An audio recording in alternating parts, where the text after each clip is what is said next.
Hey, everybody, and welcome back to our series of interviews with the creator of Oceania 2084. We are rounding home base here, hitting the last little bit of what we're going to go over today. Thank you again, Ewan, for giving so much time to this. I really appreciate it. I am Danny Mendoza, he, him. I am somebody you might know if you're watching this over on Streaming Rainbow, and I am going to be the not GM, because there is no GM in this game, but Big Brother player in our campaign of Oceania 2084, which by the time you're watching this, you might be watching already. And I would like for our guest here to introduce himself. So Ewan, take it away. Yeah, hi, Johan Eriksson, Sweden-bound game designer and games educator, political activist, he, him. Yeah, that's it at this point. Yeah, 100%. Love that. More than enough, also on its own. And this game already more than enough, right? Like I really genuinely am deeply moved by it. By the time we've filmed this part, I've actually filmed a little bit of gameplay with it in that non-traditional way that we talked about, where I needed to do that one-on-one stuff with somebody, and it was incredibly smooth and played very, very well. Obviously, I can see why you need to have two resistance characters and one Big Brother character, so that Big Brother player does not do the trusted characters. What I was able to do in an actual play context was essentially bifurcate myself, so that when I needed to act as a trusted character, I wasn't Big Brother player, right? Yeah. Like I kept that to myself, but not as sustainable, right? Like definitely recommend play as intended, right? Yeah. But it was a great experience nevertheless, which speaks to the strength of the bones of the system. So, with that having been said, we're going to dive into the back half of the book during this section. We're going to start with Chapter 6, Big Brother Rules, which we've talked intermittently about things that Big Brother is able to do, but I would love for us to focus in here on how the game of playing as Big Brother functions. We talked a bit about these being sort of two games in conversation with each other, and you mentioned that the Resistance player game is a complete game unto itself, whereas the Big Brother game is essentially a game that would not stand alone and be as much fun, but would but obviously does speak in interesting ways to the rest of the game. So for those who may not have seen the earlier videos, just quick recap, what would you like to share about what your design approach has been with creating Big Brother play as distinctly different than the rest of the game, and what do you hope people take from it? Yeah, great question. I think to start answering that, I need to explain like how I did playtesting for the game very briefly. I know I did that in the last session we recorded also, but it is a good recap. So early versions of the game, before anything was released to any public, like even for testing purposes, the game was a GM-led game, and Big Brother was this GM, antagonistic GM, and I kind of had to keep myself in check because I was often that person, right? So I had to keep myself in check, not to overpower the other ones. And where does the balance lie when it becomes less engaging, and where does it keep up the tension? And that was all done by me at the table. And then I realized that this is way too much responsibility to put on that person. This is not going to work at like any table besides mine right now, because I know what the balance is, right? I know what the intended purpose is, but if I would just release this as a GM game, everyone would have bad experiences besides maybe like 5% who kind of randomly happened upon the golden balance of this, right? So I started instrumentalizing Big Brother. I started looking at like, how do I break down what I am doing at the table into a solid rule set so that it's adaptable and workable. So from that perspective, it is a GM'd game. But as time went on, I realized that it's way better if I like push out a lot of these functions onto the other players, and it makes it make more sense narratively. It makes it make more sense tension wise, and all of these things just started falling into place, like over a period of time. And so the way that Big Brother works now is as a, I would say that it's like an algorithm that you are managing in a sense. It follows a very clear like structure. You are observing, you are listening in, you are judging based on a few criteria, what's going on at the table, and you're rolling dice and you're generating your points. And then as you go through these sessions, you inject things into the scenes that the resistance players are kind of injecting into the world themselves. They're creating this world in front of you. And then you go, yes, but the potted plant is not where you left it. And it's like, that's kind of what you're doing all the time, in different scales of importance and in different like ways. And even if you're looking at it as a mechanic, like even the you notice that your neighbor was not at their apartment this morning, and then you're leaving it at that, right? It creates this like, why were they not there? So of course someone's going to go investigate and blah, blah, blah. So that is literally what it is. You're listening in, you're understanding and following the narrative, and then you're injecting things into that narrative that is being co-created. And you're doing it in terms of, narratively speaking, it's disruption and creating distrust and all of these things. And you're doing it according to a point system, which is the gamist side of that. So different things you can inject into these narratives costs different things, and if you cannot pay that, then you cannot do it. So it's very like strictly limited play space in a sense. Well, my understanding. Yeah. I'm sorry. What were you going to say? No, go ahead. No, my understanding is, please correct me if I'm wrong, is that those limitations speak to the asymmetry of power, meaning there already is so much asymmetry of power in favor, quote unquote, of the Big Brother player that to have some sort of mediation is necessary. So those reactions, and there's a generous number of free reactions, right, that are available. And we'll get into that a little bit more in a second. And then the low-cost reactions are what they sound like. They're low-cost reactions. So there's a lot of stuff available, and it's interpretable. And the only person keeping the Big Brother player honest when it comes to that, right, is the Big Brother player. Yep. Like there is a modeling of the experience of being an autocrat in that, right, where you are only really, as you're theoretically beholden by these strictures, but you can interpret these reactions fairly broadly. And just as you are the full authority in the game on what a thought crime is, or how a deviation is interpreted, right, by the state, by the conglomerate. So my understanding is that this allows it to be gameplay, right? Meaning like exactly. to mediate through the moves, right, is that. I think that is really great. You've also spoken a bit about how this is more influenced by board games in design, right, on this side of the table. Could you talk a little bit more about that? Sure. So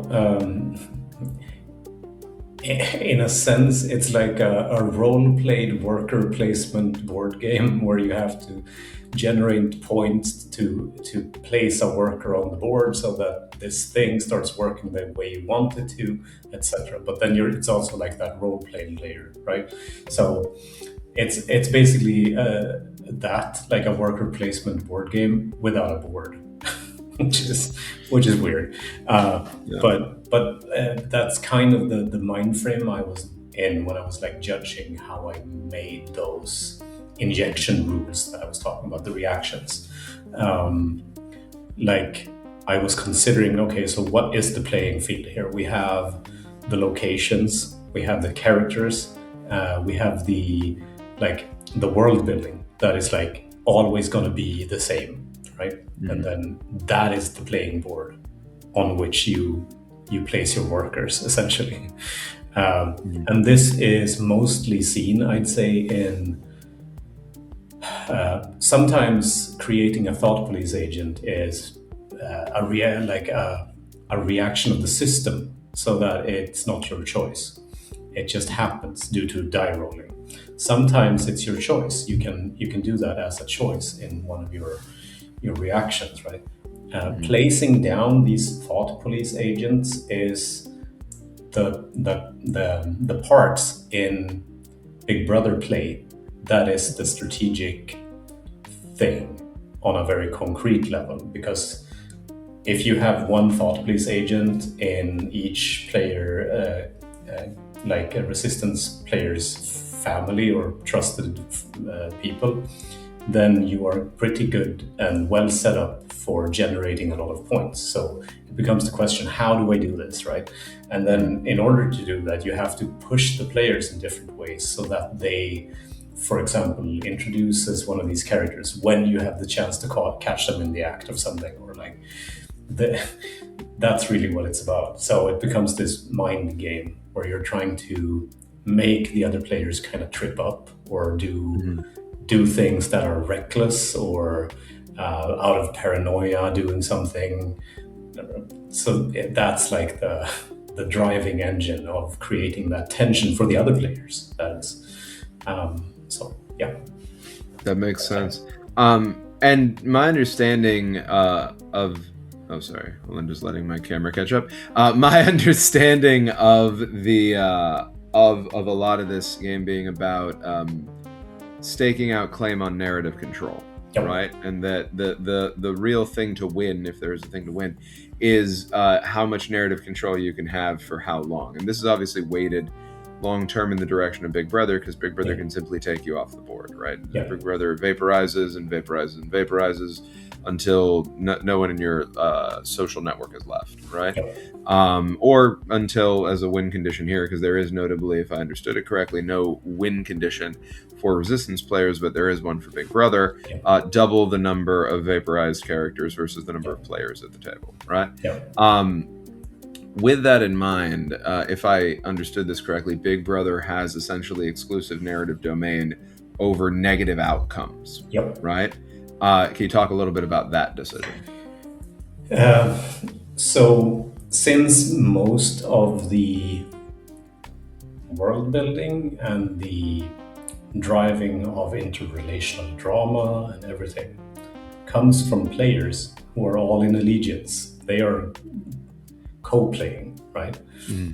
And in other GM-less games, there are tables to define these things. There are so if you end up in combat, then you collaboratively describe what's at stake, and then you roll a die to see what happens, and then you co-narrate, or the person whose character suffered this loss explains what happened, etc. And I kind of wanted it to not feel that way, because I like that as a thing, but for this specific game, it would feel like you have too much control. Absolutely. So I wanted it to feel out of your control when it comes to the negative stuff. And by just like some kind of vague association, of course that falls on Big Brother, because he's everything that's bad. So that's kind of the way it went. And also, like, the only reason for stuff to go bad in this game specifically is kind of when you do things that society deems traitorous or treasonous, or like not within the social contract, in a sense. Right. And this social contract is, to be frank, fucked up. So deeply. I mean, I gotta tell you. So the only part that we've filmed so far at the time of recording this is based on the deviation of I grow vegetables in my garden, and the way that we filmed the first day, right, of that resistance character's life that we see, right, in the story. And it was profoundly complex while being relatively low stakes. Meaning, It's a good day in that character's life, relatively speaking. They ended up, I mean, spoiler alert, I imagine by the time this goes up, it'll be up there already. Ended the day with a recommendation for promotion, spent by me, right? Like onto the thing. That made perfect sense in the story. And I originally set out hoping, honestly, to get to do an interrogation at the end of that. And I didn't. I didn't actually have the points for it, which I will say was interesting. I really thought I was going to be just like swimming in points, and the dice were like, no, you're not, actually. No. I had a reasonable amount of opportunities to roll, but not that, and we'll get into how that works in a second, but not that many points. No, it was so I rolled a lot on a bureaucrat. Okay. But that bureaucrat, I only ended up with like 3 points. I would have been able to do an interrogation, but I rolled far more often. And like if they had been a bureaucrat level 2 instead of level 1, some of those, like the margins were so thin that some of those would have been, I just had bad luck rolling, but like some of those would have been successes, and certainly if they'd been COs, they would have generally been successes. So I would have had a lot more to play with, which is really, really interesting. The character did a lot to be pretty intelligent about surviving on the whole, right? And like really interesting stuff. Ended up taking off of that increased trust point, not a promotion, but a class act at the end for the next one. And also befriended somebody fairly dangerously, and like a really good somebody to befriend there at work, while ignoring somebody else who I did drag in for interrogation at the end. So that person who they saw suffer throughout the day, and they found ways of engaging with that were good for self-preservation, that generally aligned with their character as derived from the sheet as much as anything else, right? That they felt very complicated things about as they were doing it throughout. What it took for them to have a good day was still a real like sacrifice of the self, right? I guess is what I'm getting at. And one thing that I hope we'll have a chance to get into a little bit again later is the de-rolling was so important, right? So I was still able to, as the person at the table, to your point about how this used to be a GM position, still not going to approach this as a GM, but as the person who at that table knows these rules best, right? And who also invited everybody to the table. And there it's just the two of us. Also, it was the first time that we played. I'm guiding, like I'm still facilitating a bit of like, this is how that rule works, but I always encouraging, like, look it up yourself. Like if I get it wrong, tell me. You have a different interpretation if you have a question.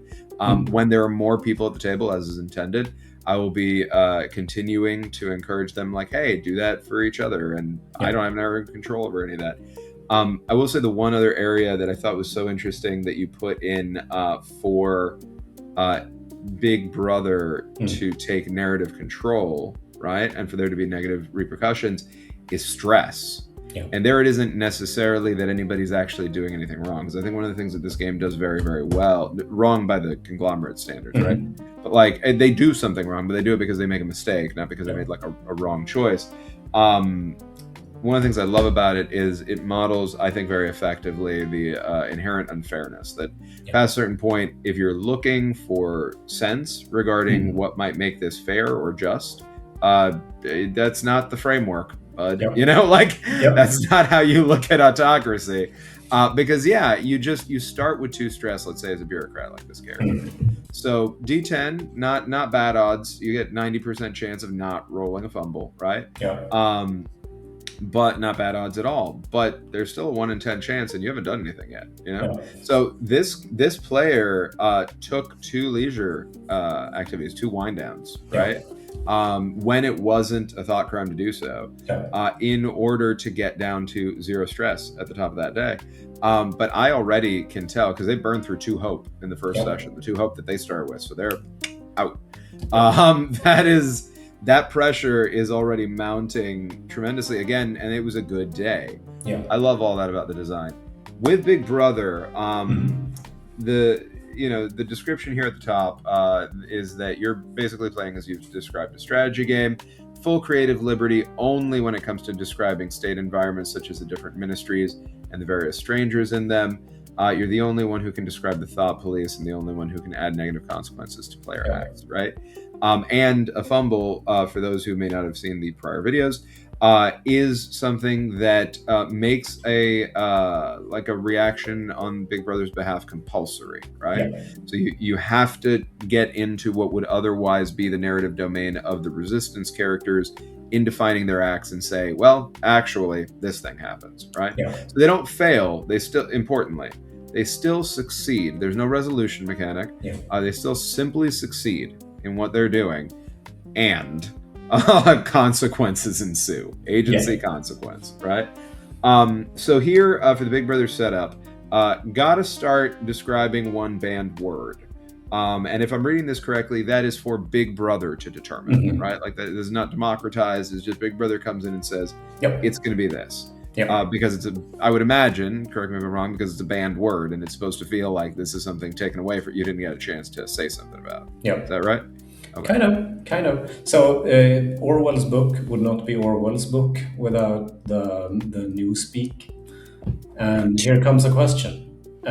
Is it possible to make a game where you basically have a completely different language that everyone around the table has to speak?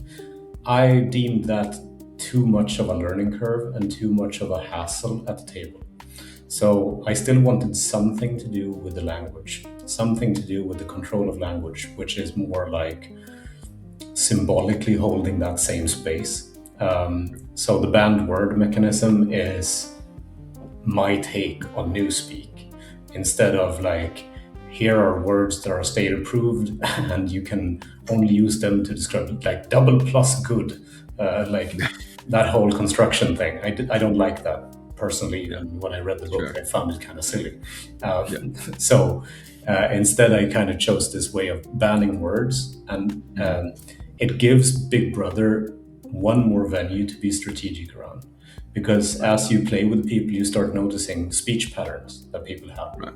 And you start noticing words that they reoccurringly use. And it becomes reasonable to ban a word that someone has in their like almost automatic vocabulary. Because then they have to start thinking about, wait, what am I saying? I can't, oh shit. So it imposes that same emotion around language that the book kind of portrays. And that's the point. So I have right now I'm starting up a campaign, and my first choice was truth, because a lot of the focus of the deviations were about finding out the truth, for example, or So it made sense for me as a starting point. Like, they are going to have to talk about what is the actual truth here a lot. And now I'm banning the word that allows them to communicate around that. So one thing to note here, the banned word is also like a meta level thing. You cannot, at the table, as players, say these words. So it's not only when you're in character. Notably, other than Big Brother, right? Because otherwise it would be I could just say, word, and then give myself a bunch of stuff. But the other thing that isn't just practical about that I really like is the asymmetry, again, right? So for example, in the session that I mentioned that I filmed yesterday, share was the banned word. And the first time that it came up, exactly the self-monitoring that you're talking about, was while this player had full narrative control describing their workspace. And they got into a deliberate description of a shared work environment and they did a good job, but they had to self-monitor dancing around, not saying the word share in a way that was highly effective and that they commented on the de-rolling process. That hopefully will also be a part of what people are able to see. So I mentioned that to say, like, I think that is very effective. And truthfully, for whatever this is worth, and this is such a big thing to say in a certain sense, because obviously Orwell looms large in general and specifically in the context of this game. But one thing I would dare to say Orwell may have even gotten wrong, right, about how autocracy works with language long term and what we've seen in the ensuing time, very easy for me to say in retrospect, is I think what you've modeled in this game is closer to what reality is. I don't think that double plus good, like I do think the idea of controlled language and specifically like approved language in a sense, right, does emerge, but it emerges through negation, not addition, right? So it's not about, it is about banned words in my experience. Thinking about corporate contexts, right? Especially with the conglomerate being the primary like structural antagonist here. That is a place where it is about banned words. It's about, you have to communicate a specific way, but that comes from that. Or like if we even think about algorithmically in the realm of social media, right? Why do people say things like grape, right? Or say things like unalived? Like that is silly sounding, just like double plus good is, with regard to very serious things. But they do that to get around the algorithm. And so that is a natural emergence at the table that I think is also an elegant solution, so that like long enough term play here could have essentially a table's own version of double plus good emerge. So I can say just for like a fact, it does. Could you say a little more about that? I'd love to hear about that. So it depends on what your investing point says as a big brother, right? But one of the reactions you can have is banning new words. So as game continues, you can essentially have any number of words that are like added to the list of things you cannot say at the table. And of course, that creates all of these weird workarounds, and it creates this new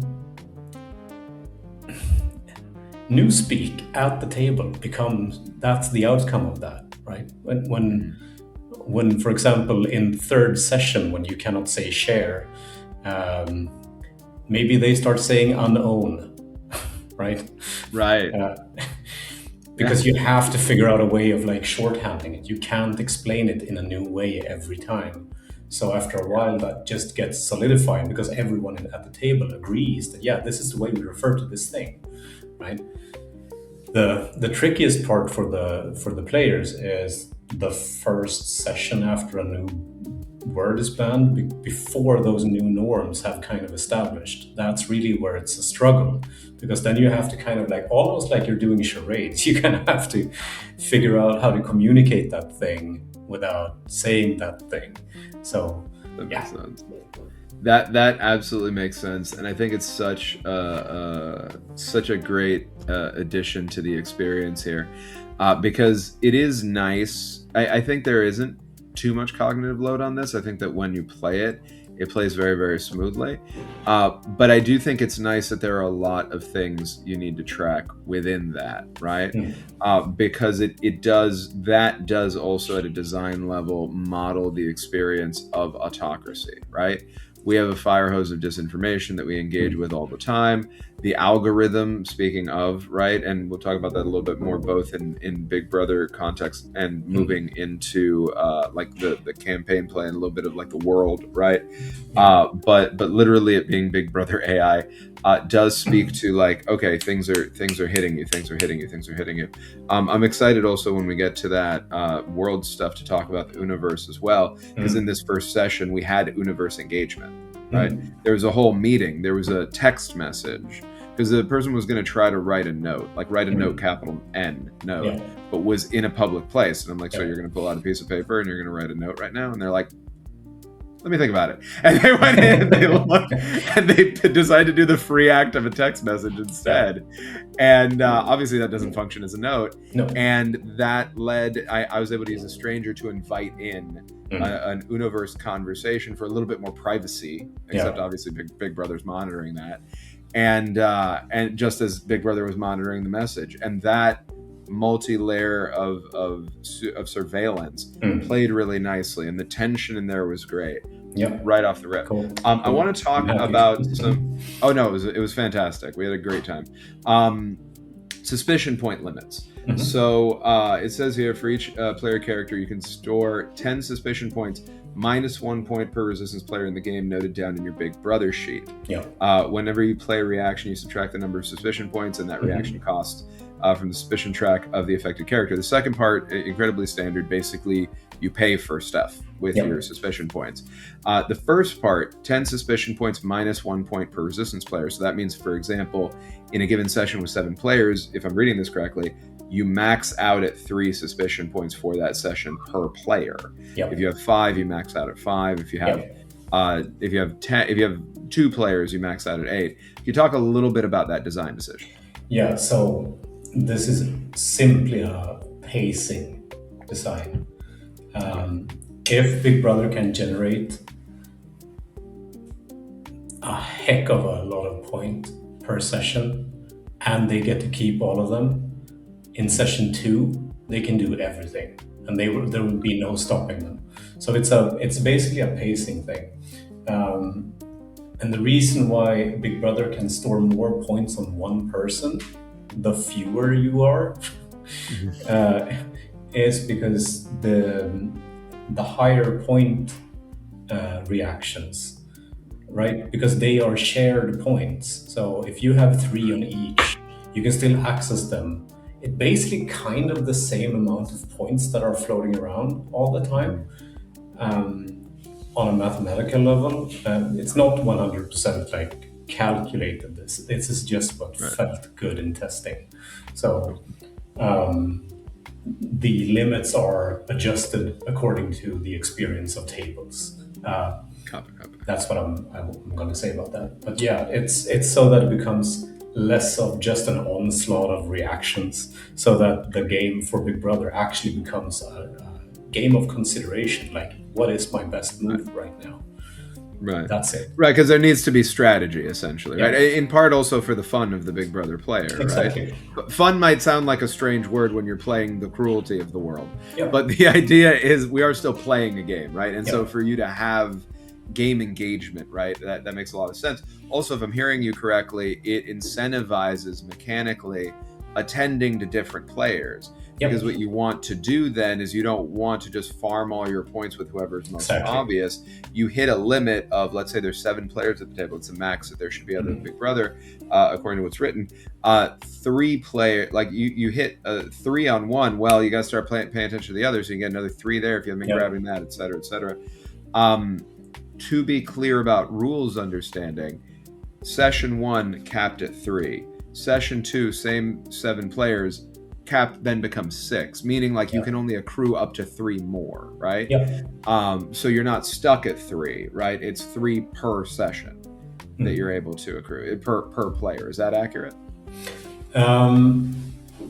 No, actually not. So because it is capped per like if you are at 3 and you have 7 players, that is how much you will be able to accrue on that until you spend that 3. Exactly. So my question, and I don't know this offhand, but I'll look at it here, is, for example, I mean, 0, 1, 2, and 3 point reactions are 2/3 of the reactions available. So most of the reactions are available there to you. 10 point reactions you're never going to get off of just one character, because even if you have 8, so like you're always going to have to pull that. 6 point reactions, you are, I suppose, then are all designed specifically to consistently be, or predominantly be, if not consistently be, also pulled from several resistance characters. It says the point can come from several resistance characters, but the idea here is more often than not they will come from multiple resistance, because like in a table of 7, it's literally impossible for it to ever come from one if you're capped at 3 long term. And it also means you don't want to sit on your points. Like you hit 3 for 1 and you got to start spending something so you can accrue more. Otherwise you're leaving points on the table. Right? Exactly. And that's a pacing thing as well. I would imagine. For sure. Okay. I love that. With that, I'm actually thinking it would be great to mentioning just a few things quickly so that we can move on to the next topic. Let me get over the right tab over here. Sorry, lots of different tabs I have 3 copies of the primary text open, so I can have different things open at the same time, plus the handouts. Then that's how I run the game usually. Even as a non-GM, right? A little bit of that like spills over because I'm also trying to support understanding the rules at the table. Everybody's new to the game and all that. So narrative control, we were talking about that before. Resistance classes determine what control they have over what. They control the environment, the current resistance characters, and all of their trusted characters part of the scene. I can add strangers as much as I want, whenever I want. It's a free reaction. We talked about it last time. Could have 400 strangers show up if I want, and nothing is stopping me. I also control conglomerate areas that are high security government areas like military, thought police locations, all 4 ministries, always in my control. Instruments of those ministries, etc. Off limits locations, so anything that they're not allowed to go to because of their classes, right? So we talked about this before, where Big Brother is in charge. Let's say there's no prole at the table. Well, those prole, but there is a bureaucrat. So like the public prole quarter is still controlled by the bureaucrat, but impoverished places, that's Big Brother, right? While at the table there, while there's no prole at the table. Which also is, I imagine, a design incentivization scheme essentially to say, hey, have a from a min-maxi perspective, not that people are typically thinking of it in this context in particular, it is advantageous for the resistance characters to coalition build and create community across the classes. Right? So here's a reflection, actually. For me, and now we're talking personally as a designer, I wanted to make a crunchy game. Nice. Without necessarily a lot of numbers. I wanted it to feel like a storytelling game that has the complexity of what people consider crunchy games, right? Nice. So I wanted to see what that is, because I haven't personally played that many of those. What's my take on that? So that's why, we have all these different ways of relating to narrative control, because narrative control is what storytelling games are about. And then what happens if we break it up in rules and structuralize that or systematize that? But can we have that as a crunchy rule set like that? Yeah. So it, from one part of me, it's like an experiment, that I thought was fun. I will say that actually, with you articulating that, speaks to probably part of what draws me specifically to this game, like me individually, because I do enjoy a certain amount of crunch, but I do also like that in this game, the math gets out of the way of the story, right? So for whatever that's worth, I'm glad you decided to take on that experiment. I think it's a compelling way to engage specifically with this concept as well, right? It's a good match in my experience. And again, I've only played one session so far, and slightly non-traditionally, but I found it to work out really nicely. What I will say is that for people who like to play heavy role play, right, which I experience a lot of here in the actual play context, I'm going to be interested to see what it's like, because we have relatively strict time periods that we're allowed to film this in. I mean, we determine that for ourselves, but realistically, a little peek behind the curtain, most nights we're looking currently like we're going to have 19 sessions in this campaign, not counting the extra stuff that I'm doing with the person who I filmed with yesterday, and possibly 1 or 2 other people, which, as we discussed last time, could include somebody being Big Brother for me, with me being a resistance character, right? In this sort of isolated context. Those exist separate. I don't know how many of those are going to exist yet. But core campaign looks like 19 sessions. I'm still only filming across 10 nights. So one of those nights, and then we're going to do a talk back on a separate night, but one of those nights is 1 table, 4 hours.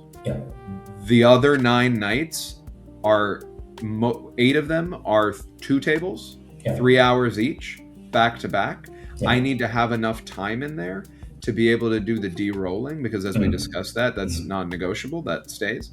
And one of those nights, I actually have to do 2.5 hours each, because we're starting an hour later. And as it is for my local time, that's going to end at 2 a.m, right? The 5 hour thing, right? Which is fine for me. I'm more concerned about my players, right? Or like the resistance players, the people I've invited to the table, because again, I'm not the GM. But with that in mind, I will say it's going to be interesting, because yesterday's session with one player and heavy role play, and granted it was our first time and we were picking things up and whatever, like 2.5 hours, like that one person dug in a lot. So what is your experience? But this is a little bit to the side of this, but what is it's from a Big Brother perspective, right? That I'm thinking of this as well as a person doing that and facilitating.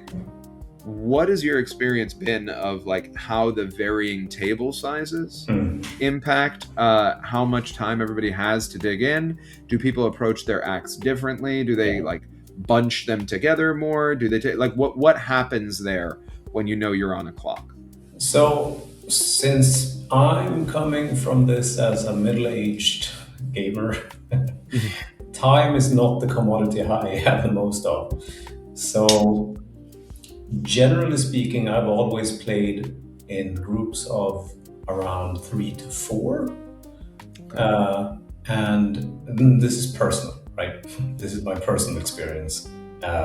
Leisurely playing my own game, which is weird. But and I've usually had sessions that last 2 to 3 hours. Sure. And I haven't really felt that the session length varies that much depending on if I add one or remove one player, etc. I think since it's such a collaborative experience, as you add more people, it becomes important for everyone at the table to hear what everyone else is thinking. And in that comes a certain amount of self-limitation, because you don't have like free authorship any longer. Right. If you're playing alone, then you have free authorship, so you can go all in and just dive into that pool of like imagination, right? So there's a difference there. And I think like, I mean, I've been at one table where, okay, we got through morning and first work session and then we had to cut it, right? Because stuff was just taking too long, because everyone was having too much fun. And I mean, that's not too bad of a problem. No, it's the goal, honestly, to some degree, right? It's the champagne problem. Yeah, exactly. Yeah, I love that. I mean, what we've discussed in the past is my plan with that, which is because the table sizes and table compositions, more importantly, shift from session to session. I'm simply going to start at the top of the day and go as long as we go. And wherever we cut it, and we go to the sleep phase and we deal with interrogations.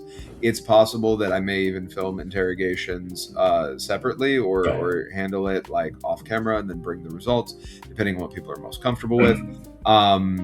That will all be determined iteratively with each person involved in the situation.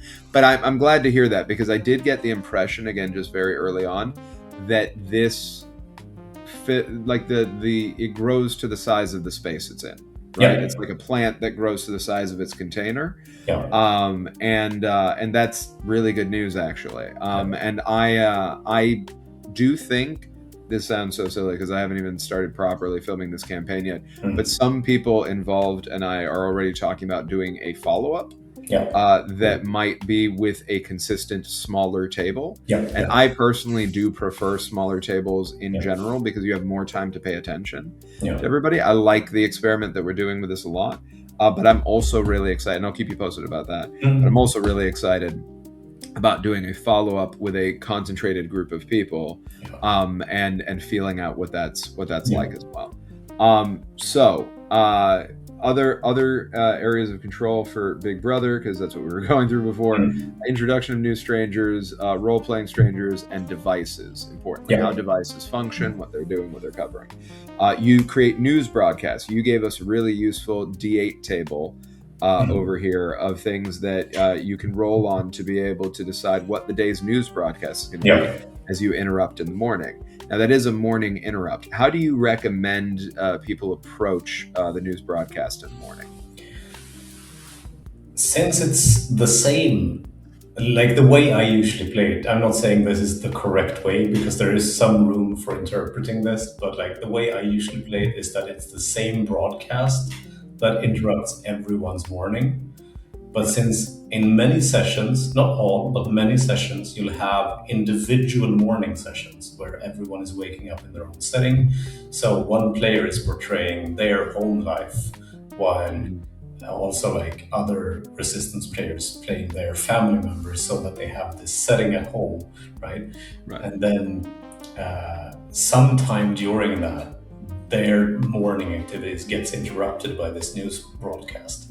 So the first person who volunteers to do their morning scene, so to speak, I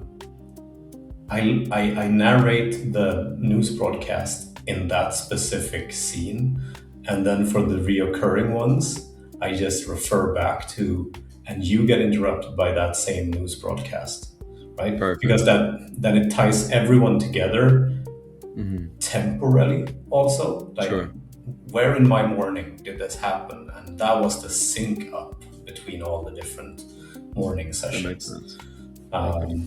So that's the way I usually run it. Like I roll on that table, I sit, think for 5 minutes. What the heck am I saying about this? And then kind of just.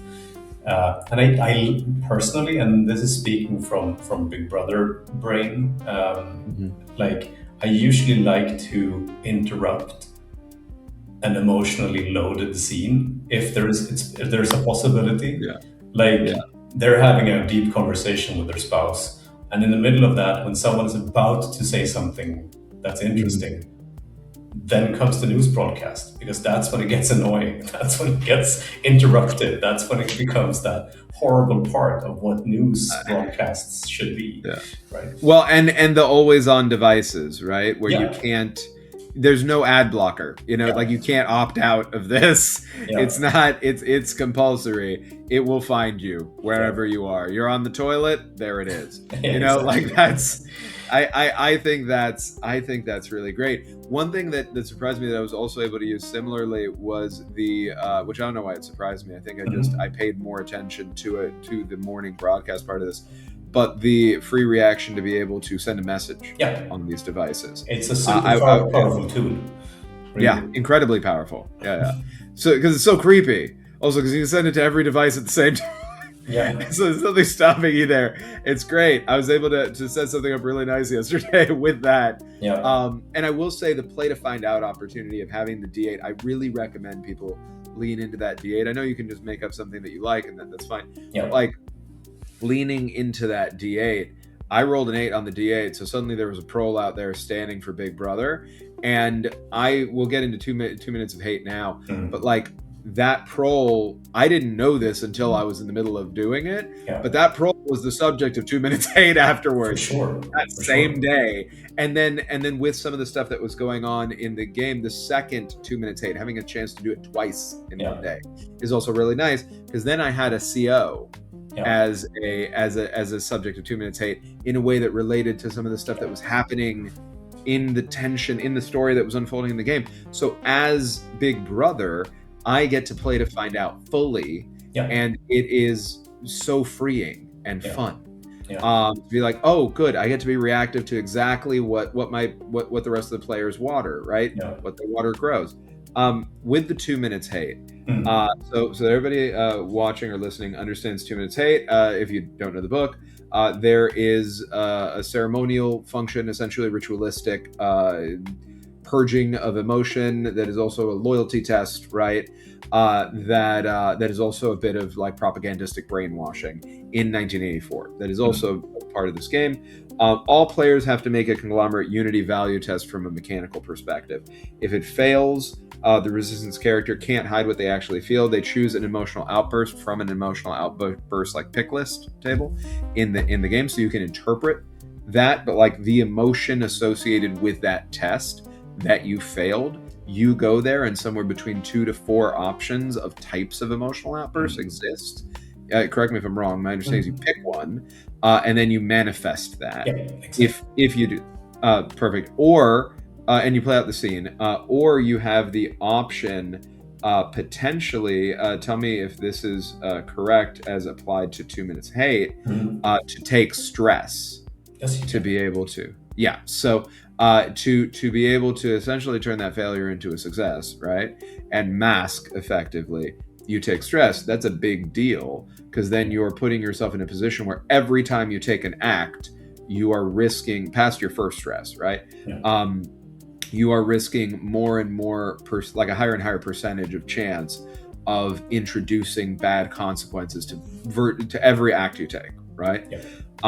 So big deal, but a way potentially out that also speaks to lived experience, that it would be stressful to have a near mask slip because your emotions are overwhelming you in this moment in a direction that's not sanctioned and can get you in trouble. Yeah. And then you keep going because like you take on the stress of pushing that down unhealthily, essentially. Big Brother rolls a thought crime roll, -1, notably, to see if the disloyalty is observed by anyone, and so people understand what a thought crime roll is. Just as a reminder, if you haven't seen the prior videos, thought crime roll, you're rolling 1d10 plus modifier. Modifier is typically trust level. Sometimes there are additional modifiers like this -1 in this context, and you want to get a 7 up, right, in order to be able to accrue a suspicion point. The failed value test does not remove a point of stress, according to this. If a test succeeds, resistance character loses themselves in the rage and frustration of the crowd, finding themselves screaming out their rage at the enemies of Big Brother. Does this change any of their values? So 2 things I'd love to dig into there. One is, importantly, as we've discussed, there is no progression. There is a progression path for class. There's no progression path that changes your values. So when this asks, does this change your values, there is something non-instrumental in that question, right? Like, it's not about like changing the poles of a value. One doesn't go good to bad. I'd love to hear more about that. And also, this is a lose-lose. When you succeed, you lose, because you lose yourself in the rage and frustration in a way that challenges your moral, ethical framework, your understanding of your own character, because they have to then justify narratively, oh, I do. It is a narrative truth. Again, this is a place where it's interesting from a design perspective. So much narrative authority in the hands of players, like in a democratized fashion. Here, we're intruding via success through the rule set and saying, no, you don't get to say how you react here, right?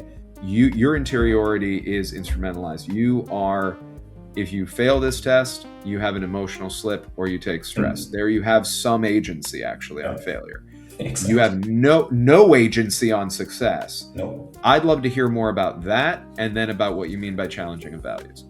So this specific rule has gone through many iterations, many contradicting iterations. It was the hardest thing to get to work like I wanted at the table.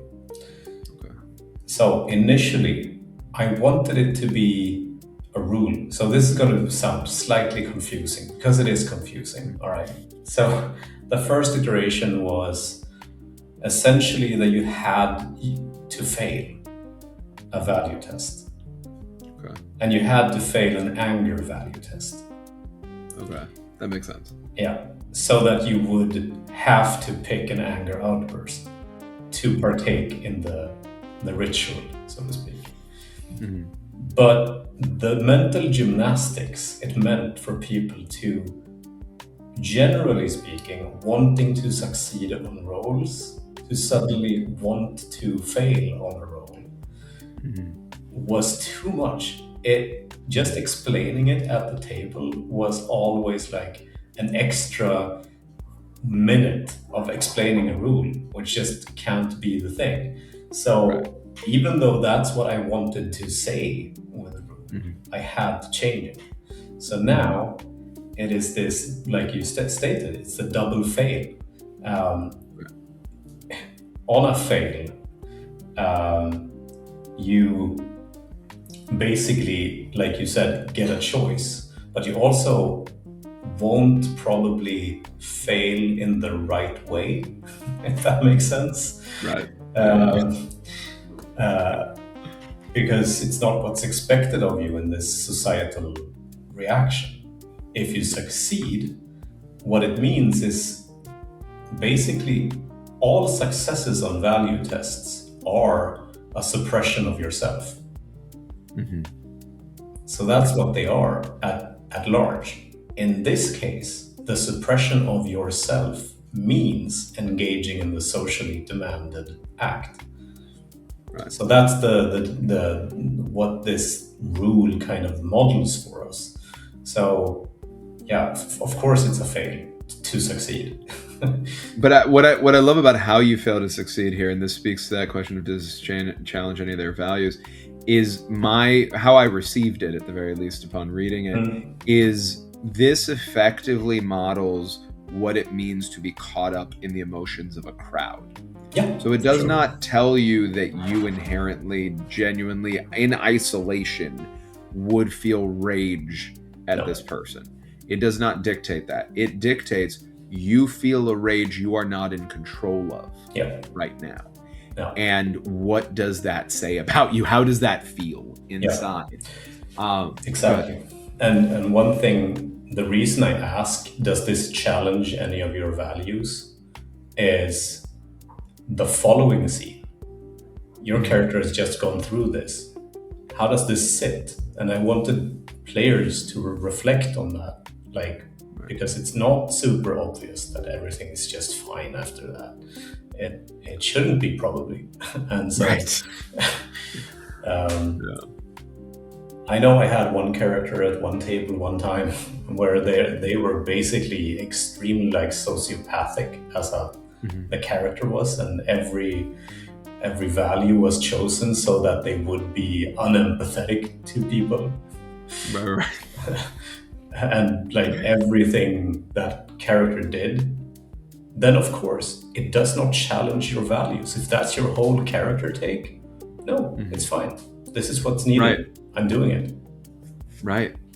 But then there's the additional monitoring layer that I find so interesting, because again, for example, in this session yesterday, this player did create a character that they discovered as they played, and they talked about this in the de-rolling, was more manipulative than they at first realized. And part of that had to do with the array of stats, essentially the choices that they made on their values in particular.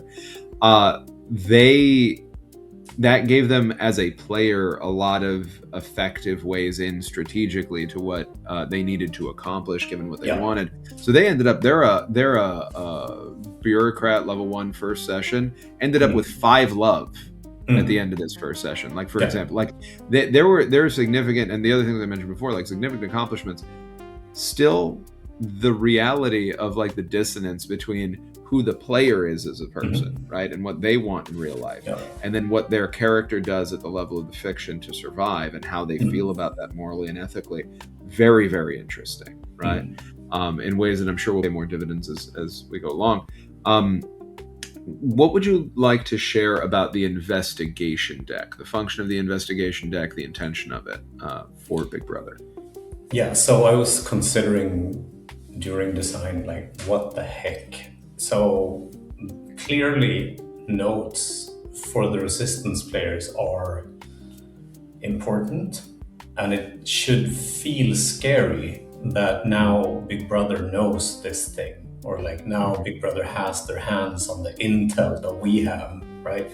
I wanted there to be that type of emotional consequence to that.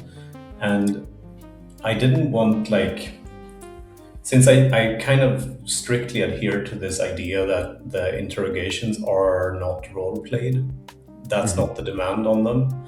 So how do I transfer from this fully narrative thing that the note is, which is the narrative truth on a piece of paper, to the point system of Big Brother? How do I make that transition in a way that makes it feel reasonable?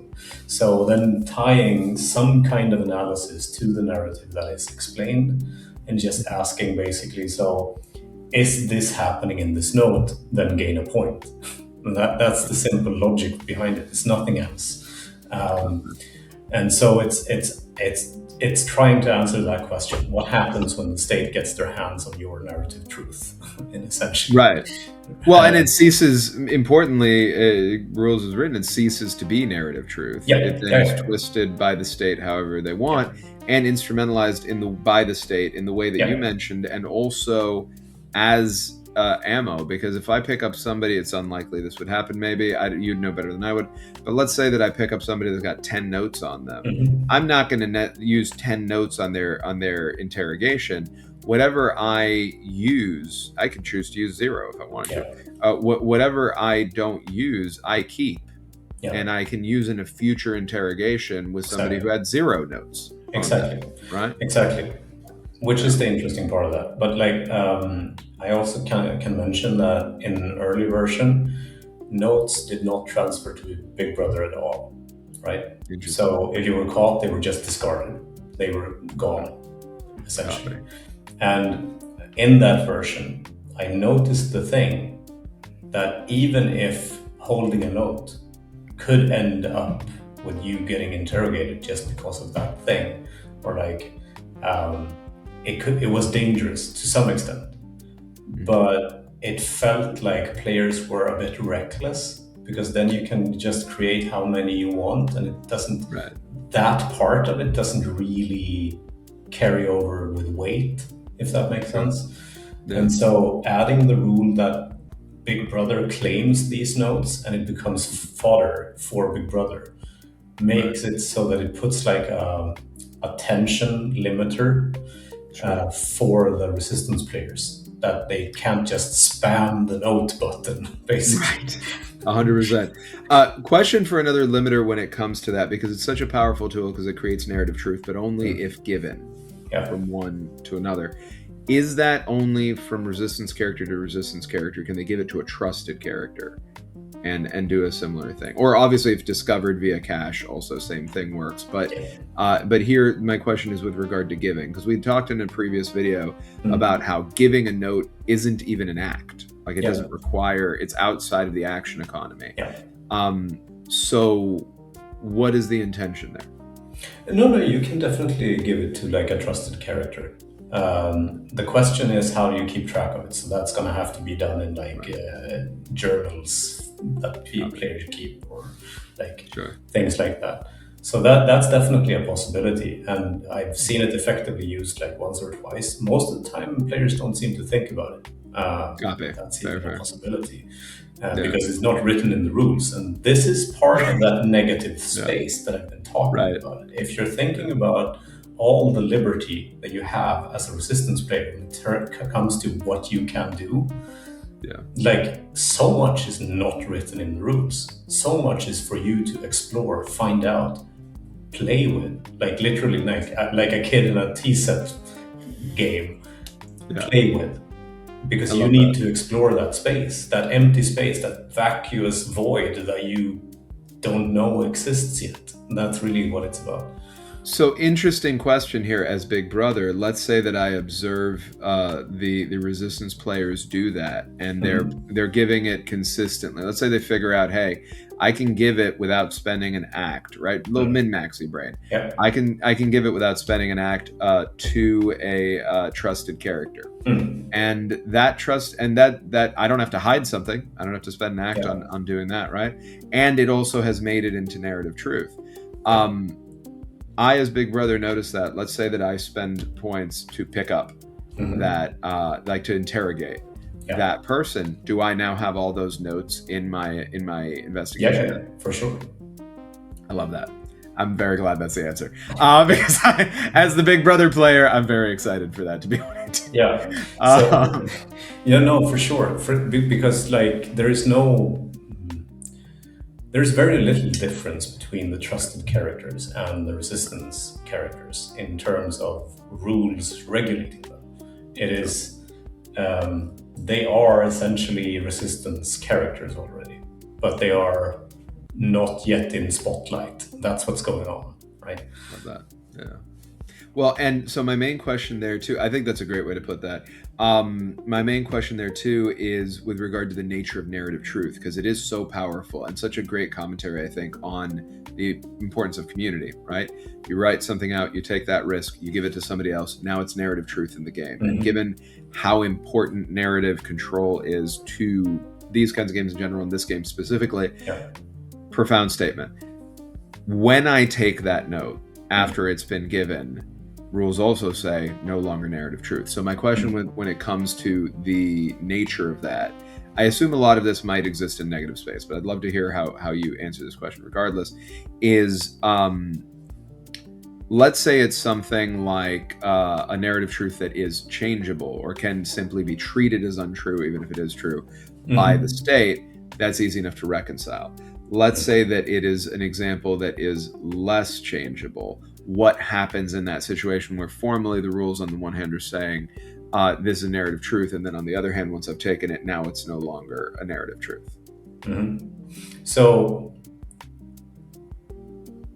the example here would be, in my mind, if I, as Resistance player, write a note that states that location X is a safe space.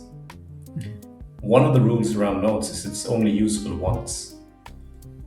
It stops being that as soon as that note has been actually like played out, meaning for that scene or phase that you're doing this, it's true, but it's a temporal thing, temporary thing. I mean, so the same goes for if you have narrative truth around characters, like Edna is a sympathetic person to the resistance cause, for example, and will help us. Could be a note, right?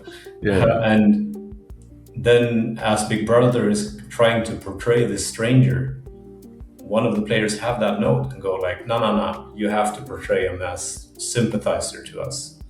Sure. And then for that phase, that one phase in isolation, or that one scene in isolation, that is true. And then that note is used, so it's not truth any longer after that. And I think the important part of that is that anything outside of the player's control should not be reliable. That's the thing.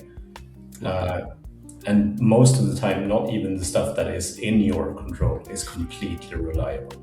It's more reliable, and you can kind of like say, this feels fairly safe, but it's not safe. And that's great. What's going on. Well, because it's unknowable, the totality of what goes into anything, and also it's changeable, to your point, like in real life, right? I'd love to talk a little bit about in thought crime rolls. The overall formula here is D10 plus trust points for the person being observed, potentially. Act modifier, which we talked about before, could be a -1, could be a +2, +0, etc. Plus agent modifier. Could you talk a little bit about what an agent modifier is and how that impacts this? If the scene includes a trusted character that is a thought police agent, I don't remember the numeric value attached to the agent modifier. You'll have to remind me by looking in the rules. +1. It says +1 there. Per agent. Exactly. So let's say you have a whole family that you've infiltrated with thought police agents. There's like 5 people in the room. They're all family. They're trusted people. Then you get a modifier +5 to that roll. So it's pretty much impossible for it to not be observed. Exactly. And that is for folks watching who want to be Big Brother, to be abundantly clear, specifically after having taken the reaction on those 5 people, let's say at different times. This is a thought police, this is a thought police, this is a thought police. So you have to have spent that, you have to have invested that. But once you have that, it snowballs powerfully. So in a single session, you're not going to feel that very much at the beginning, but as you go through campaign play, if I understand it correctly, it will profoundly impact the game. Yeah. One thing also, it's not always an active act of Big Brother to include these thought police agents. Sometimes, as a result on the die roll for the thought crime roll, it can generate a thought police. There is like a whole clause in that on how to read the result, right? Yeah. So So yeah, 1 to 7 not reported, 8 to 9 reported by AI or a stranger, 10 or more reported by the thought police. So what's in here in brief is 8 to 9 you get 1 suspicion point on that character. If alone, more than 5 meters away from a stranger, the device observation is what occurs, and that's digital.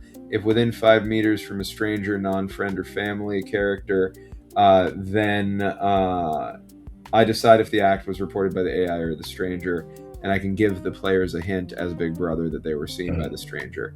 For 10 or more, this is what I believe you're speaking to, yeah, reported by the thought police, I don't get 1 suspicion point, I get 2 yeah, off of that, which is really strong. So you really want to 10 up in this result. And if the observed act is a resistance act or deviation, then I may immediately take them into interrogation without waiting for the sleep phase. So I could see them through AI or stranger. I don't get that option, but I do get that option if I see them through thought police, which is really interesting. Getting into reactions a little bit. Let's see. Oh no, sorry. Let me. Sorry. One more thing on thought police here. If alone, then the devices are the conduit for that observation from the thought police. And it's digital. If not alone, with the same description as before, within distance of a stranger that is not a trusted character, observation is physical, and the stranger in the proximity of the observed character is from now on an undercover thought police agent. So that's what you were saying, is that if they weren't, now they are. And I don't have to spend anything because the dice just gave me that, which is wonderful.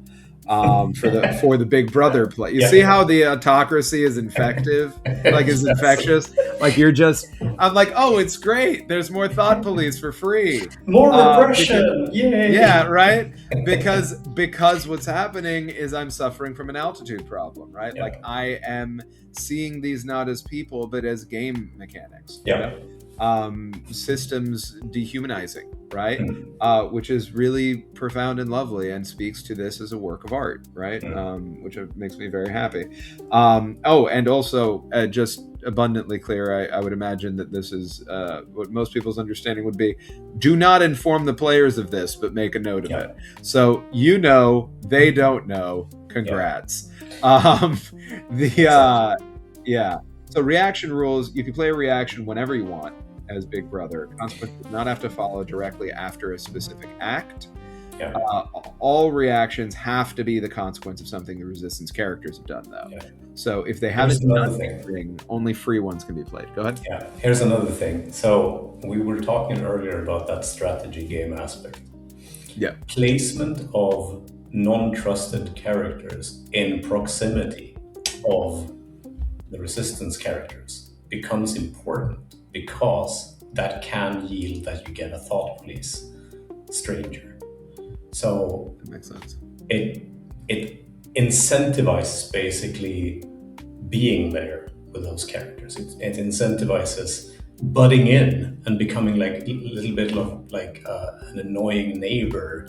That's an important part of that storytelling. The nosy old lady at the central square who just needs to ask you the direction of the thing just when you're about to share this secret note with someone becomes an important thing. And narratively speaking, as how it's felt as a storytelling device, it feels very human in a sense, because it is the way that the world works. We get run into by people, we get intersected, and that creates also that understanding how. So here's one thing: I really wanted this system to really get into talking about surveillance, because what it does, it doesn't really, that whole the argument that if you don't have anything to hide, it shouldn't bother you, right? But what it does, it really shifts the way we relate to strangers. It relates to how we understand our integrity. And I think I wanted this to be the kind of increased amount of volume on that conversation, so we can actually experience that in a real-time experience with our friends so we can have a chat about it later. If anything, that's probably my biggest, like, here's what I'm saying with this game. Like, surveillance is crap. Yeah, maybe that surveillance capitalism is a nightmare and we should dismantle it. Agreed. Exactly. I think it models it really, really well, because you do immediately feel that shift in the Overton window. You immediately get the sense, and it kind of doesn't matter what kind of, because you're not prescriptive about the nature of the autocracy, right? Past a certain point, a lot of that is determined by the table idiosyncratically. There are elements that are prescribed, which we'll get into now as we talk about the world, right? But the last thing I want to mention about Big Brother gameplay before we move into the world is the way you structured reactions. We don't have time, unfortunately, to get into all of the different kinds of reactions specifically, and there's a lot to unpack there that I'm eager to get into via gameplay further. But there are, broadly speaking, free reactions that can be used at any time and do not have to be a reaction to an act of a resistance player. All point costing reactions, if I understood this correctly, do need to be reactions to acts taken by the resistance players, but they don't have to be done immediately, right? So you can bank that however you'd like. So over the course of longer term gameplay, a lot of things become justifiable. There's 1-point reactions, 2-point reactions, 3-point reactions, 6-point reactions, and 10-point reactions. So my question from a game design perspective is, why that array of like free 1, 2, 3, 6, 10? What's the intent there? And then what else would you like to share in a broad sense about reactions? So both 6 and 10 reactions are things that to a higher degree affects the group, I'd say. It can be like kind of, it's not a clear-cut thing. There are no like clear categories of what these are, but they tend to lean more into things that you'll notice the dynamic around injecting a 10-pointer into the game, that it shifts the way that the players play as the resistance group more than the lower tiers. The lower tiers go up to 3. At 3, you can do an interrogation. So that is kind of the face value. That is the harshest thing that can happen because it removes a character, right? Right. Dynamically speaking, that's not the harshest thing that can happen. Yeah. So all the higher ones are like more long-term consequences that have a heavier narrative impact on how the game is played. So that's the intent here. And one can argue if it's successful or not, or if things should be shifted around, but that's the intent here. I'll interject real quick. I was able to use a lot of different free reactions in just the first session, and I gotta tell you, they felt incredibly powerful on their own. So people know, right? Like, there's the news broadcast alert. I use Stranger Outburst a lot to help shape, shape the narrative, leaning into like playing to find out, not putting a thumb on the scale, just being a player at the table. Stranger Outburst was very powerful, and I was specifically connecting it up to the emotional outburst table. So I was taking what that stranger's emotional state was, and I was still running it through the game system formally. I wasn't just doing anything. I'm so glad to hear that, because it plays, I recommend it to people watching or listening to this. It plays so nicely that way, especially when I was connecting it deliberately to specific emotions because of where that stranger would be and because of what the resistance character at play was feeling. It all felt very much of a piece. Device alert. I also used subtle disturbance. Came back to their workstation from lunch. Man. Did it? Yeah, right. It was great. It was because there was all this stuff going on with the strangers like outburst. And then all I had to do was I had them describe their workstation, because they hadn't given me the details. And they mentioned the most emotionally important part, as I could tell immediately, which was a picture of their father in a military uniform. And I was like, it's a little to the left. That's all I said. And they were like, oh, it's a little to the left. And they went in hard. So I want people to know how powerful the paranoia is, right? Like, you don't have to spend 10-point stuff to do like, you don't even have to spend 3-point stuff. No. People are going to feel it. So you mentioned something now that is an intended effect of that. Okay. You ask your resistance player to describe their setting, so you can inject stuff, right? You have a vested interest in them elaborating on the world building that they do. So it creates that, not for the same reason and not for the same purpose as in regular GM role playing, but you have a gamified invested interest in them being world builders, because otherwise you cannot do the thing you need to do. So you're going to have to ask them from time to time, like, could you elaborate on what you meant by that? Like, how did that vase actually look? Or like, how does the hallway outside your apartment look, right? Yeah. Is there a lot of people there? Is it not? Like, what am I working with here? Yeah, and it always, what I love about that is it's going to be things that matter to the players because it's coming from their mind. So that's a great thing for us, right? Because inherently there's buy-in there, right? And it's much more specific than like I just vaguely say you get back to your desk and everything's 1 inch to the left, or like or I just make up something that's on there, which I'm not supposed to do either, by the way. Like specifically, rules is written. I don't have control over their workspace, so formally, I can't say, "Hey, your stapler is a little bit to the right," if they didn't tell me there's a stapler there, which I love as a limiter that helps with that. But yeah, to give people just a little bit before we move on, a smattering of examples from these. At a 1-point level, what I used toward the end of this session I described was both getting recognition. Resistance characters recommended by superior to get promotion, +1 trust point, and mark a stranger for interrogation. This will occur in the next sleep phase and will be noticed by resistance characters in the following morning phase. The stranger survives the interrogation with visible injuries. I had that stranger that was having the outbursts marked for interrogation, and given how well, quote unquote, by conglomerate standards, the resistance character managed things that day, and the relationship they had with the person who came in, who became a trusted character for them, was very coded as a potential like thought police or something, right? Or at least somebody who would be very apt to report, right? That person is the conduit through which the recognition occurred, right? Was the justification for that. So I was able to lean into that, find that there. Those are at 1 point, and that's very powerful. At 2 point, I'd say I want to highlight, I mean, they're all amazing, but I want to highlight the ability to have a warning shot where you mark a stranger for interrogation and they're vaporized, because the other one they survive, so this one they're gone, right? And also like true and false rumors of undercover agents that you can inject into there. And there's more there that are all really great. At 3 points, you mentioned interrogation, but there's also, I'd love to ask about this in particular, because there's like honeypot operation, right? Thought police raid, deterrent interrogation, where interrogate and vaporize a friend. So for the same cost, I can take, one of their network off the board.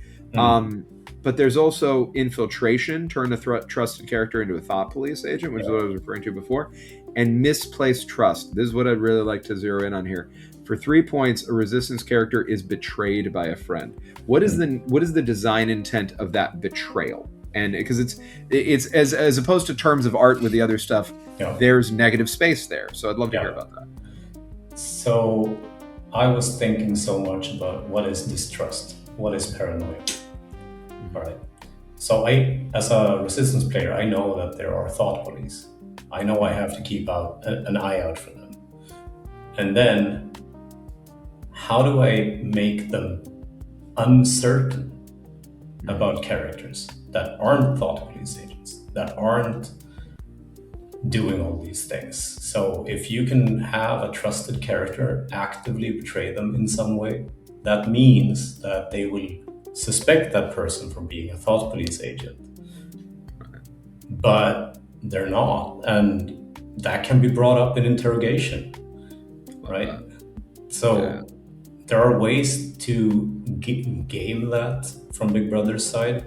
in a way that really drives home the point of like, we're all human, we make mistakes, we're all pressured, we're all like struggling to get through this. That character must have had a reason to betray you for some reason. Maybe they were really pressured themselves, and now Right. there's something to build upon. Suddenly, everything starts becoming like these narrative building blocks that we make sense of to try to understand that world that we're collaboratively building. And one part of that, as a design choice, is that in collaborative storytelling games, one thing that I've always had like a little bit of a pet peeve with is that the injection of the complication tends to feel like it's on me as the creative player. Right. Even if it's rule bound, it's like asking me to tell me what the bad stuff is. In this one, I wanted it to be generated by the game and not by Big Brother even. Like, this is meant to be generated by the system that you're playing with in a different way. And there is no one that's going to tell you that this character betrayed you because of this and this reason. You will piece that together in your own mind, as you would in real life when you're looking at like your social sphere and someone suddenly behaves badly. And then you start thinking about like, why did they do that? And then you start looking at like, who are they friends with? What the heck is going on? So to ground this in like an example, right? Yeah. I spend these 3 points. I intrude upon the narrative control that resistance players typically have over trusted characters, and I say, so and so. This person yesterday, they live with their uncle, right? Their uncle is one of their family members, and this specifically says family betrays. So I say their uncle. Reported them for sharing food they're not supposed to because their uncle is a prole and they are they're a bureaucrat, and so they're not supposed to give a prole bureaucrat level food, and they did that. That's a real thing that happened in the session, not the betrayal, but the other part. I simply say that as Big Brother that occurred, and then I let it sit in the world without any explanation, and then I let the players figure that out. So the resistance player character is trying to figure that out, but then whoever's also playing Otto, the trusted character in that situation, has to work out what do they do, right? Exactly. Love that. I think that's beautiful. I can't wait to do that. At the 6 point reaction level, there's universal guilt where you can bring in a resistance character for interrogation, regardless of whether or not you have enough points on them specifically to do it. And mathematically, that's double what it costs if you do have specific points on them, right, for it. False accusation, so someone wrongly identifies a trusted character as a thought police agent. Preemptive elimination, interrogate and vaporize a family member, so it costs double what it costs to vaporize a friend, which is also incentivizing strengthening networks and things like that. And language revision, I get to ban more words, which is lovely. If a player ever uses banned word counts as a thought crime. When banning a word, you may only ban nouns and adjectives, which totally makes sense. I tell the table when I do that. Right? Yeah. I usually announce it in the news broadcasts, actually. That's perfect. It's good. Yeah, that's fun. No, having a diegetic way to do it is ideal, 100%. And then 10 points, there's a hate spotlight, which I love this, where you need to do 2 minutes hate on a resistance character. Like, they're the subject of the 2 minutes hate. And then they have to do 2 tests. I did want to ask, because I think a little bit of what's in the book here is carryover from the prior version. It says you have to test tell no lies and discreetness is key, but discreetness is key is no longer a personal value. No, so which should be the other personal value? We were talking about it yesterday, and we were thinking that it could be maybe what is it? Silence is violence. Maybe feels closest in some ways to discreetness is key. It's the one I would say also, and it's very much a clear mistake in the rule book. Definitely. No worries. Yeah, no, for sure. But I mean, that's why I wanted to get what the intent was there, because I was sure there was a port over. So good to know it's silence is violence. And then if they have an emotional outburst from any of these tests, someone notices, they might have disloyal thoughts, reports them, and Big Brother, gains a suspicion point from that. Enemy of the conglomerate, I can mark somebody as a traitor. Thought police will attempt to arrest and vaporize on sight or identification. So whenever they interact with a stranger, they have to roll a d6, and a 1 or 2, they're recognized and identified, and the thought police shows up. That's huge. And then notably, this relates to something we mentioned before, demotion and promotion are 10 points. So if I want to force demotion, then I have to spend 10 points, which is a huge investment of resources. And if I want to force promotion, and this is regardless of trust level, right? Like you lower them or increase them to wherever they need to be for this. But can you talk a little bit about that? Yeah, for sure. So the way to think about these as maybe like a meta level categorization system is that the lower point, the less amount of narrative control you have. The higher, the more amount of narrative control you have. So if, for example, you're marking someone as a traitor, that's going to change the way that this campaign plays for the next 3 sessions, right? Right. Because that person is going to have to try to avoid everyone and go underground essentially, and that becomes. And there's no unmarking a traitor, meaning they could try to sell out everybody they know, and they're still going to be vaporized, right? Yeah. Like it's done. Yeah. So that changes a lot of the narrative space, and so does moving someone from one class to another. Right? It really shifts the dynamics at the table in a completely different way. It's almost equivalent to saying that the ranger at your D&D table is now a barbarian. 100%. Yeah, absolutely. Yeah, which now makes me want there to be a way to do that, right? Yeah. Like that's I seriously, because I feel like there's something really interesting about that recontextualization. I think it's great.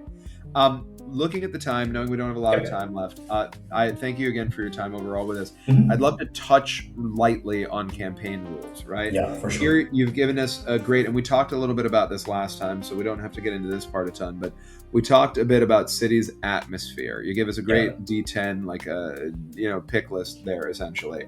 I'm very excited to dig in so that we ended up with violent, pungent, and scared yesterday for that one. And now I think that for the main campaign, it might not be that, because again, this is more isolated. And I think there is also a question of where are they in the city? What is their individual experience of it? We contain multitudes, right? It's built for that. There's 3 campaign types, right? And you have a lot of granular recommendations and structural support for each of these, and thank you for that. Call to Rebellion, that is the most structured. It says specifically good for your first time playing. It's easiest to access, right? You have clear goals, distinct targets. Storytelling campaigns. Wait. What was it? Here's the thing. The Call to Rebellion appears to have the most clear goals. Right. Oh, well, so it's super fair. Yeah. Because there's layers to that, right? Like the uber goal set up is not actually, but from a getting started perspective, especially for people who maybe haven't played games like this as much. It's the most like D&D adventuring. Correct. Right. Yeah. Where it's there's a bad guy and you have to get a person and whatever. Storytelling's like a middle ground storytelling campaign where you agree on guidelines of the campaign you're getting yourselves into, emphasizing collaborative storytelling and co-creation. Yeah. And then relational sandbox is the most OSR-y if we're comparing this type of stuff. So you have D&D, a story game, D&D, PBTA, and OSR essentially as analogs for people watching at home, right?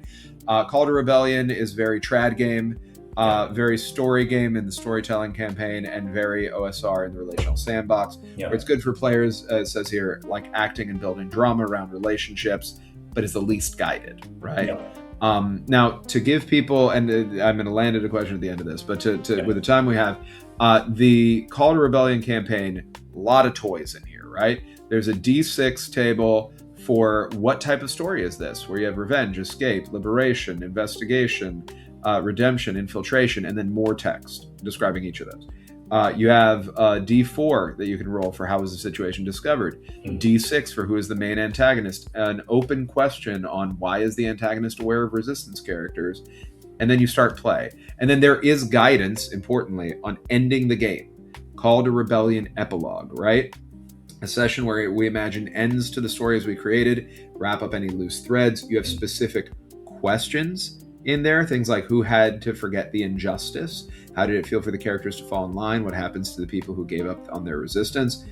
And then if you've resolved the situation you started, you explore new questions. Did your character find peace? What did they achieve? Did their attempts at fighting back pay off? How did they accept their fate? What happens to resistance movement? What were the effects of uncovering the truth? This is strong scaffolding that also has very low lift. You can just roll a few dice, answer a question, start playing, and then four times you roll dice, including the first one about the city atmosphere. Answer one question and you're off to the races. And then you have a way to, importantly, because it's so hard to end games, right? There's a structure for ending. Can you talk a bit about that? Yeah, so I knew from playing at my playtesting table that the system generates the type of drama and activities and things that I was after without prep, right? The game was developed as a completely no prep game. None of this existed in the early version. And so one of the feedbacks mostly commented on was that just a bit of scaffolding to get off the ground would be enough. Right. Because that was, people did do it and it did work without it. Yeah. But it was a bit like uncertain. That thing of like, I want to play this game right existed. Right. And you have to trust yourself that you're playing the game right to be able to just get through that. And so all of these setups are they're meant for different player types or different table types more than anything, to provide that type of scaffolding so that you dare to trust the system. It's nothing else. I love that. Go ahead. The Call to Rebellion, for example, it generally, the goals that you set up in the beginning of that, I have not been in one campaign where that remains the focus. It gets you into the thing, but then it leaves you because you get derailed by whatever the system creates for you. And that original thing that you started out with, that situation that is described, feels completely pointless after a little. Right. Because you have stakes that matter to you through the play to find out the lived experience. There is, importantly, similar scaffolding for the different play types. For the storytelling campaign, you talk about introduction, awakening, chapter 1, fitting in, chapter 2, the hope, chapter 3, resisting, ending the game, storytelling epilogue. Same thing with the relational sandbox. You got campaign seeds. So you gave us seed tables that you're able to use combinatorially, some questions to detail events, starting play, and again, ending the game. So I recommend everybody check that out.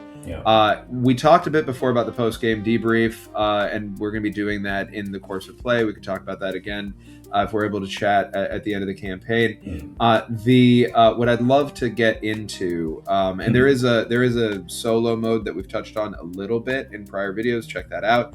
I'm going to be doing something with that, so you're going to be able to see, folks who are watching this, an example of solo play.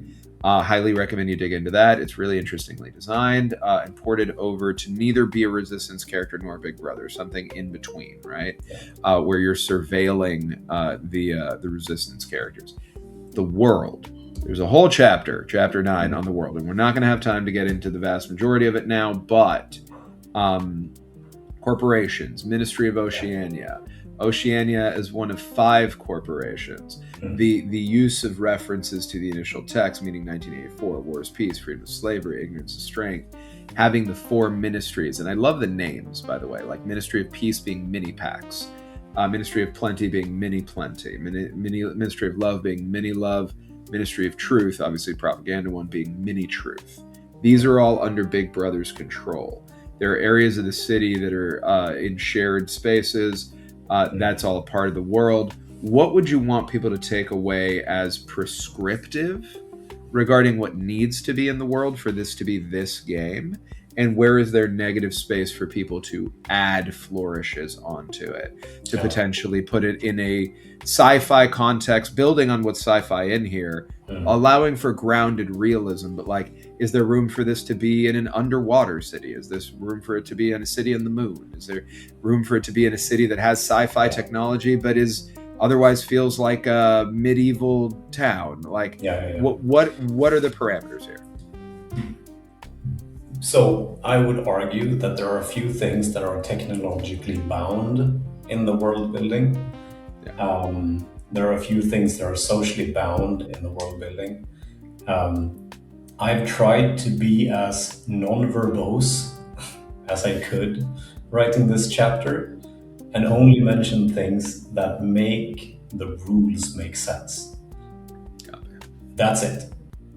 I've tried to leave everything else up for collaborative exploration and creation. So there might be like gaps in reading through this as if it was like a book chapter, but it's not really meant to be a book chapter. It's like an outline that is just there to give the rules the context that they need so they make sense. For example, there is like this line around how paper overall has been banned, and it's under the guise of environmentalism, but it's actually all about digitalization so that truth becomes malleable, and small things like that reasonably puts notes in the perspective that you can't write notes.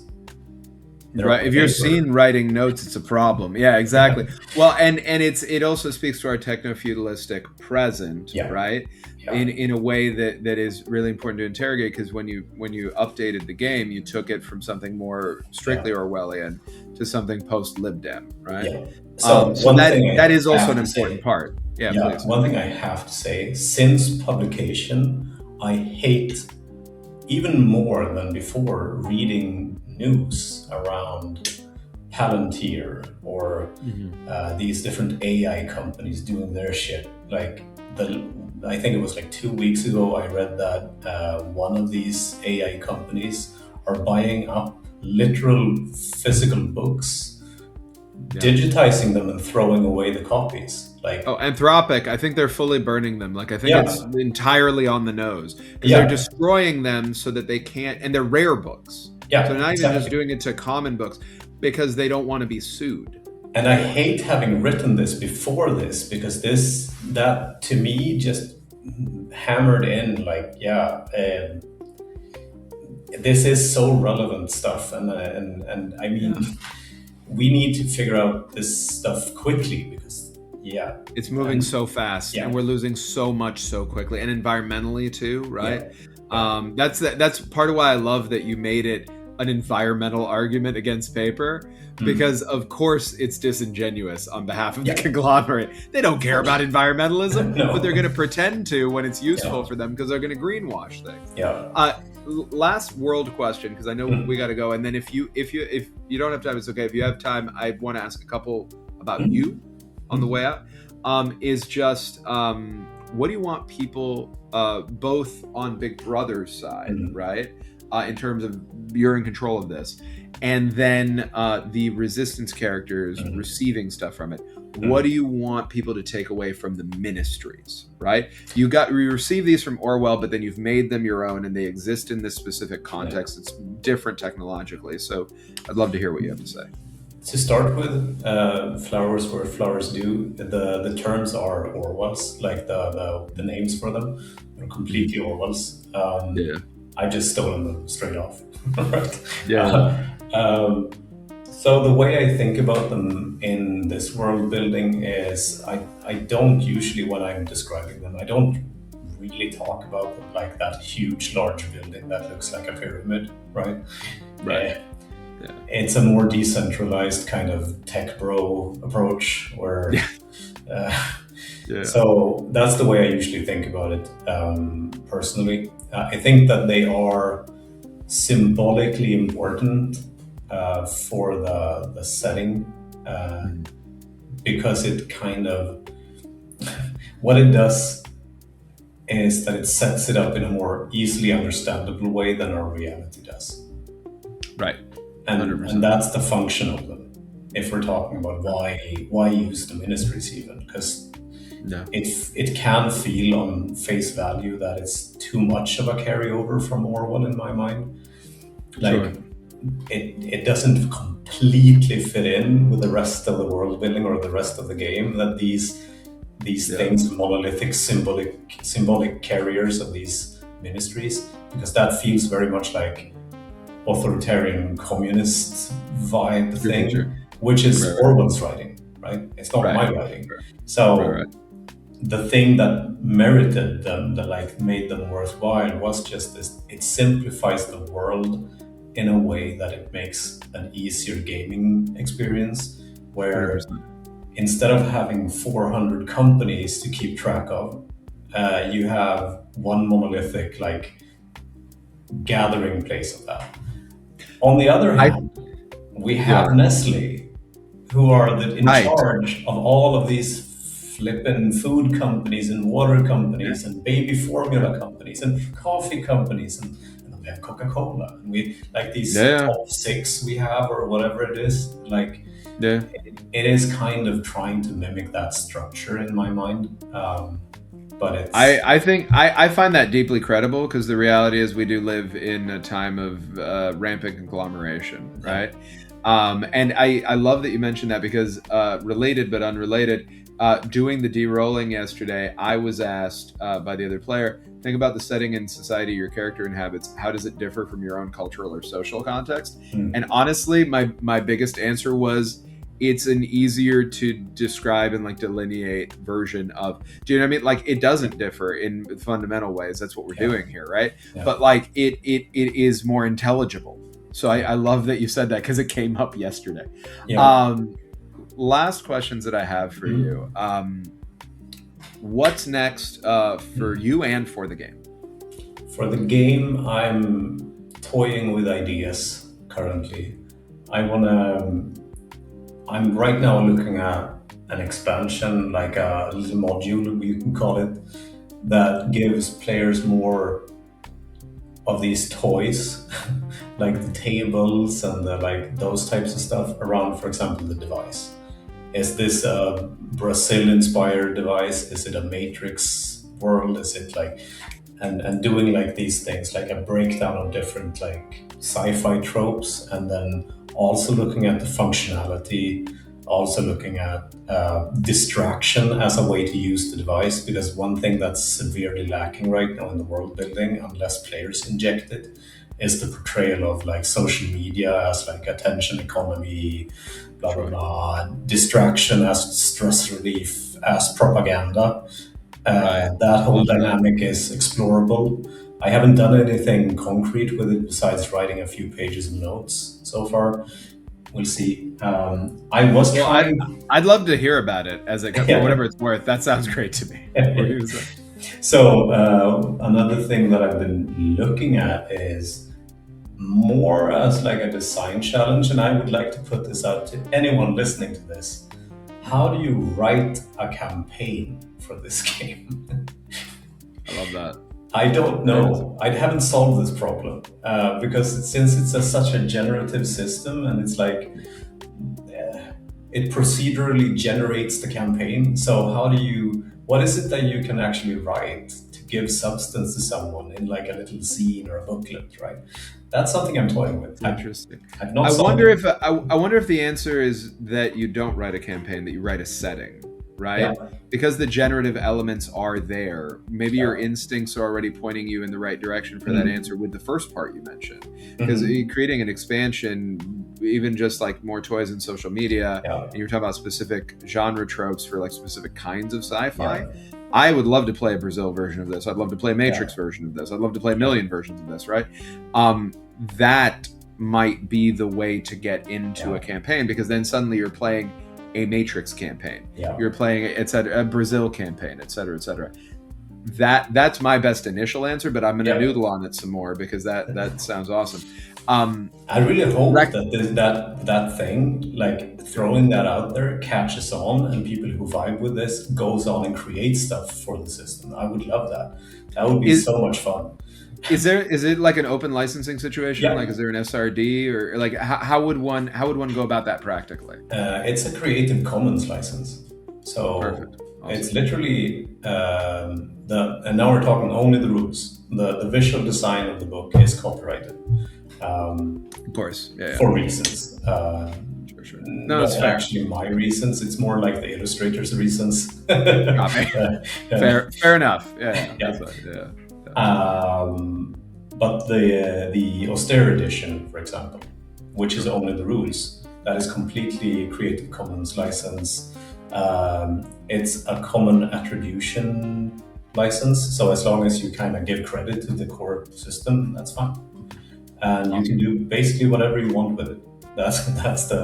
That's amazing. So if I understand that correctly too, you could hack the game so that it doesn't have to be in this specific Orwellian setting. Sure. You can use the same game mechanics to explore autocracy in a wide variety of contexts. For sure. So if you want to do, let's say, Brave New World's version of this, more specifically, because there's influence from Brave New World, right? But like, you want to fully make it Brave New World the game, but with this sort of engine, you can do that. Yeah, for sure. Love that. Like, I actually got a question from a translator a while back, which is kind of fun. Like, I knew this would probably happen. Like, someone from Brazil, I think, asked, like, so can we make a translation of this? And I was yes, it's a Creative Commons license. You can definitely do that. Not a problem. I love that whatsoever. Which is so great because it's living your values. It's reflecting what you learn in the game, right? And it's also practically really useful, right? Because then you don't have to take on the labor on your side of localization. Yeah. If there's enough interest in a market, somebody else can localize and then make that available, and that's a win-win, right? Yeah. Recommended reading. So you've talked a bit throughout the course of this interview about things, obviously 1984, but also like The City and the City, you know? We've talked also about texts like Theater of the Oppressed, right? We've talked a bit about philosophy on and off of various sorts, political philosophy in particular. What would you recommend people read in relation to this game? What would you recommend? You're also you're also an academic, right? Like you're a teacher of games. What would you recommend people read to better understand games, to better understand how to make, and specifically transformative games, or games that, together with the idea of Theater of the Oppressed, are rehearsals for revolution by allowing you to rehearse transgression and also community building? Yeah. So there is no single tome that I tend to kind of go to, and there's a bunch of stuff that I've read that has been very influential on me, but I also am very much like critical to all things I read. So I'm going to make a recommendation or two, and then everyone have a caveat here that it might not be something I completely agree with. It's just that it has a lot of like importance to me. So a long time ago, this should be like 2008, 2007 maybe, I read Derek Jensen's A Language Older Than Words, which is a book on violence. And I think it's a very, very good interrogation of violence as societally, socially being part of the Western world as it is, like settler colonialism, all of these things. I don't have an easy time with Derek Jensen for different reasons. I think academically he's sloppy and like there's a bunch of like paraphrasing that kind of introduces Derek's thoughts without outlining that. It becomes muddled, and it does so for basically convincing the reader about a position. So it's a bit manipulative, Sure. but it's for a good cause. And like I'm torn. That's fair. That's fair. Yeah, and then I'm so much into these like. Currently, I'm reading Kropotkin. Nice. I'm Awesome. reading Kropotkin's An Anarchist Memoirs, or whatever the heck the name is, which is Yeah. basically him talking about his life and growing up as like almost a prince in Russia, and then becoming imprisoned for etc., and then Right. becoming like it's interesting stuff, but it's like I read a lot of different things. So I think one book on science fiction level that actually had like a big impact was The Long Road to a Small and Angry Planet is the book title, and I don't remember the author's name right now.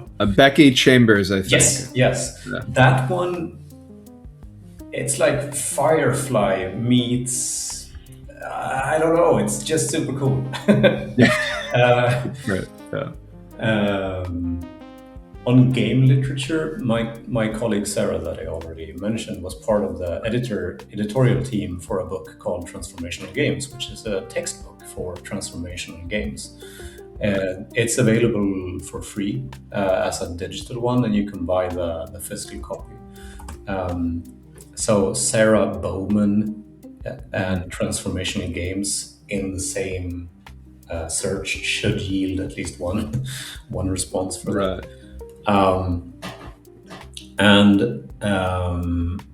I also think Anna Anthropy's game design book on game verbs.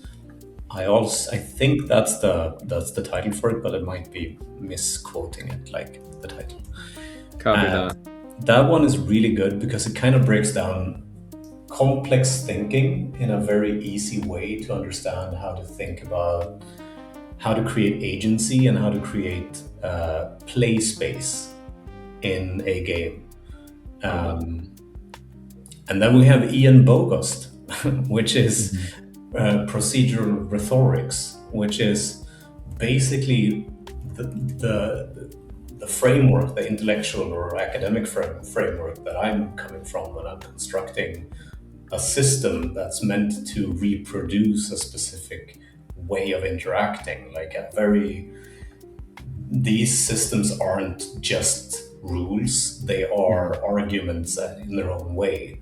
And by engaging in this system that I've made, you are listening to me argue these points in a sense. Right.